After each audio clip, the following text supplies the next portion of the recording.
You're listening to Average Joe Sports Talk Podcast with your boy E-Man. What is up, everybody? This is your boy E-Man coming at you, episode 78. Here we are, Sunday, January 12th. It's about 12 o'clock in the afternoon, noontime before the second half of this weekend's playoff games start. But I'm not even going to wait for the other games to come on before I do my podcast for this week. I need to just go ahead and react to the hottest thing going on right now. The biggest buzz is the Tennessee Titans. Two unexpected, historic wins of the past 2 weeks. Wild card with the New England Patriots.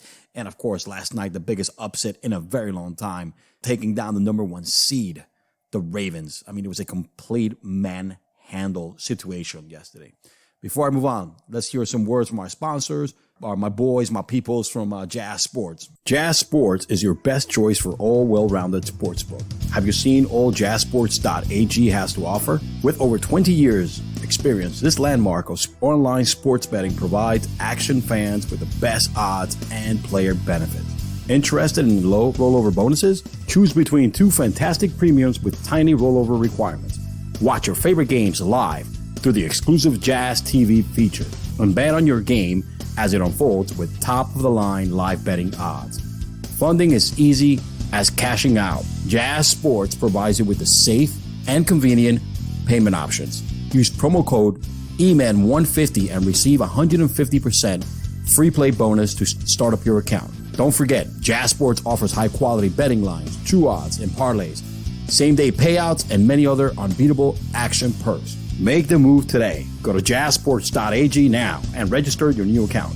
Use promo code EMAN150 and experience online sports betting like never before. The Tennessee Titans pretty much are on a definitely historic run right now, at least through the first two games. They're in one of those runs for the ages. I mean, they have two of the most unexpected wins in franchise history and probably in NFL history. I mean, first of all, wildcard playoffs, they took down the GOATs, Brady and Belichick, ending the Patriots' legacy, the dominance they had in the past, probably like 15 years, winning 6 out of 9 Super Bowls. It's not going to happen this year at all. But look, they did it. They exposed the Patriots' weakness, which is exposing the fact, making Brady make the throws. He doesn't have any separation of receivers. They exposed that. They made him go deep, which he couldn't. The touchdown they had was a trick play, which is a run-in by Edelman.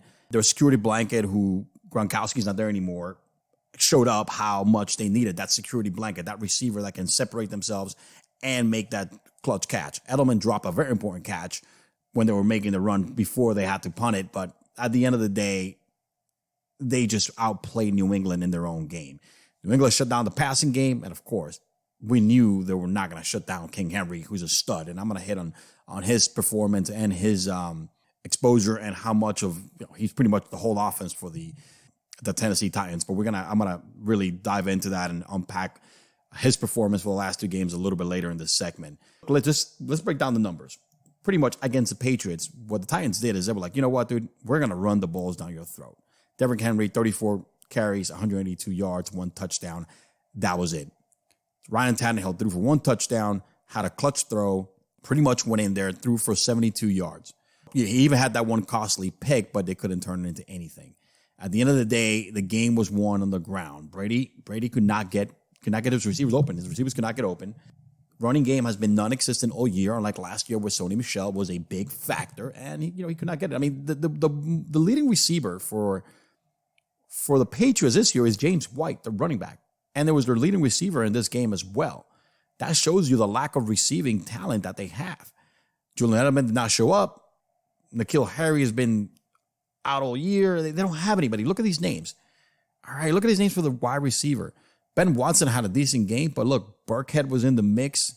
N'Keal Harry, Mohamed Sanu, who was a trade that hasn't panned out. I mean, Philip Dorsett has been nowhere to be found. I kind of knew it was going to be the end of the road for the New England Patriots because they just don't have the talent.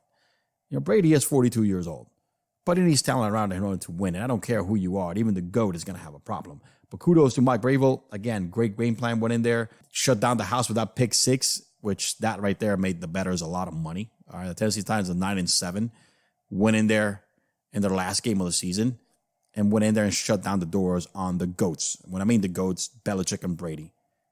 These guys are not winning a championship this year. But yesterday, honestly, I did not see this coming. I did not see the Titans coming in and dominating the Ravens. They beat them, they won 28-12. And again, I did not see that coming. I thought the Ravens would be freshed off. They haven't played in pretty much almost 2 weeks. So they didn't play last week because they had the bye week due to their record and the best record in the NFL. But also they rested all their starters on the last game of the season, which is smart. You got to give credit. You got to do that. Ingram was banged up. It's been a long year and a lot of work for Lamar Jackson, who's improved tremendously. You needed to give those guys some breaks. Hollywood Brown's been injured on and off. So is Mark Andrews, who came in with a designation. I think you've got to blame it on rust a little bit, but I think the fact that Tennessee Titans came in more prepared, wanted it more, and look, they came in hungry. They definitely came in hungry, and it's one of those cases that they are really reminding me a lot of the 2007 New York Giants when they made that playoff run, and they're playing exactly alike. Again, Ryan Tannehill did not pass for 100 yards this time. He had 88 total passing yards. He had 72 like in the first quarter. But the story of the game, again, is Derrick Henry. 195 rushing yards, 30 carries. That's what they're going to do. Cowbell, old school, shove it down your throat, ground and pound game. And that's the way you're going to beat these offensive teams, by just keeping them off the field, exposing their defenses. That's what they did. Ryan Tannehill, regardless of the fact, had 2 real good touchdowns, had a long, deep bomb.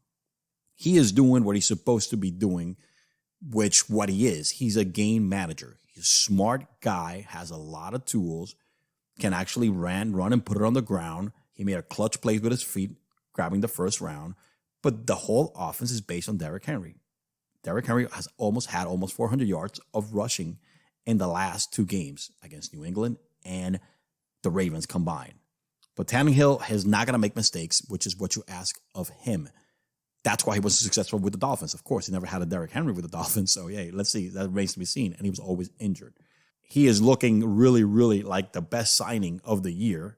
He was making like 17 or 18 million a year with the Dolphins coming off that huge contract. And now he got picked up by the Tennessee Titans for 1.5, 1.8. So a great discount for a quarterback that is catching fire and helping the team and leading them. Well, no, Derrick Henry was leading the team, who even threw for a touchdown in this game against the Ravens in a good playoff run. Again, Mark Ravel, known for his defense, came out big again. The defense really came through. You have to understand they had a total 8 tackles. They had 4 sacks. You had to respect what they needed to do. And they came in with that game plan. Again, they were going to run the ball down the Ravens' throat, just like they did to New England. And they were going to let Tannehill make the right plays. And that's what happens. That's what happens. I mean, right now, it's not rocket science with what the formula for the Tennessee Titans is we're going to run the ball 30 freaking times, as many times as we can. Even Tannehill rushed it 6 times, and A.J. Brown had 1 rushing too. But it's all going to be Derrick Henry. We're going to rush it 30 times. All right? We're going to attempt it. And we got to get your defense tired off the field. All right? And have your offense be cold when they come back in. And then Ryan Tannehill is going to make the throws when he needs to.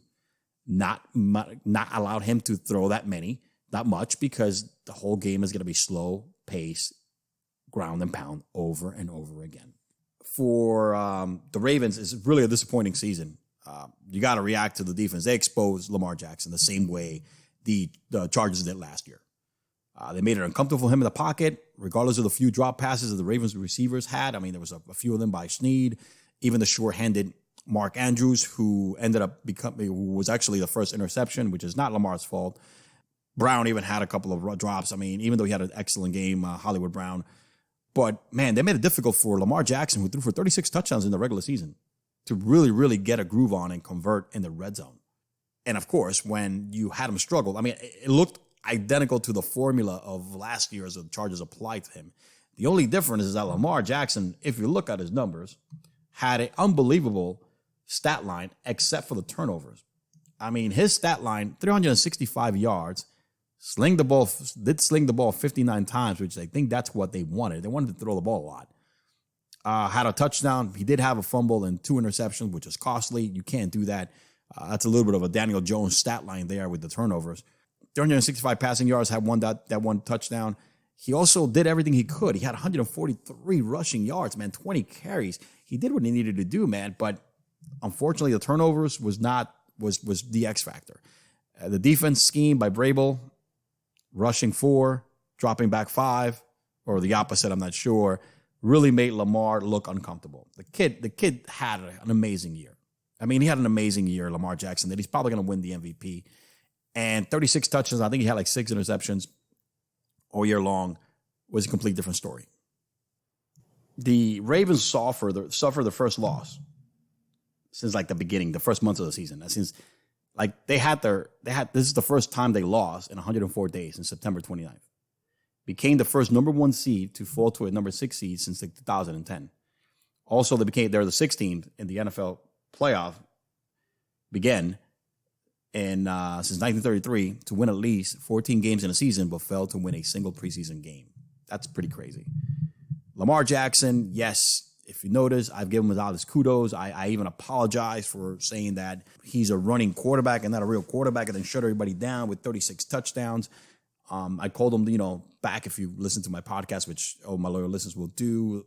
He's a new hotness, the new shiny toy, Tim Tebow 2.0. But look, Lamar Jackson did improve tremendously year over year. In his first full season, the kid threw for 36 touchdowns, threw for 3,000 yards, and rushed for 1,000. All right, he broke Michael Vick's single-season rushing mark for a quarterback. That's huge, all right, considering the fact that last year when he came in, and he played like a lot of games, even though he didn't play the full season, I think he played over 10 games, only threw for 7 or 8 touchdowns. It was all on the ground. So because of that work ethic, I am not going to dismiss Lamar Jackson just yet. But he has been exposed 2 years in a row. And so far, having athletic ability and running around the pocket and making plays with your feet are very helpful in the regular season so far. But Lamar Jackson's case, not in the playoffs. Again, I'm not dismissing this kid because somebody that worked as hard as he does, I think you still got to give him a shot. And 36 touchdowns, and he's going to win the MVP. You got to give this kid a shot because he's going to come back, and I think he's going to work hard and then correct what he needs to correct in order to be successful. Again, I think the Ravens are missing, apart from Hollywood Brown, that's a good piece, and Mark Andrews, still need that DJ Metcalf, Antonio Brown, OBJ kind of receiver, size, strength, and speed that you could just throw it out there and let him make the play. He still needs that help. He doesn't have that yet. Lamar Jackson doesn't have that yet. And I think Lamar will come back and have a decent season next year. But that's 2 strikes already in the playoffs. Being exposed, not being able to be consistent and complete passes when you need to. Look, you got to give Tennessee credit. Their whole offense is based on ground and pounding the ball with Derrick Henry. Man, he is the king. This dude is nasty. That's pretty much what they did, and that's the way Tennessee is going to keep going.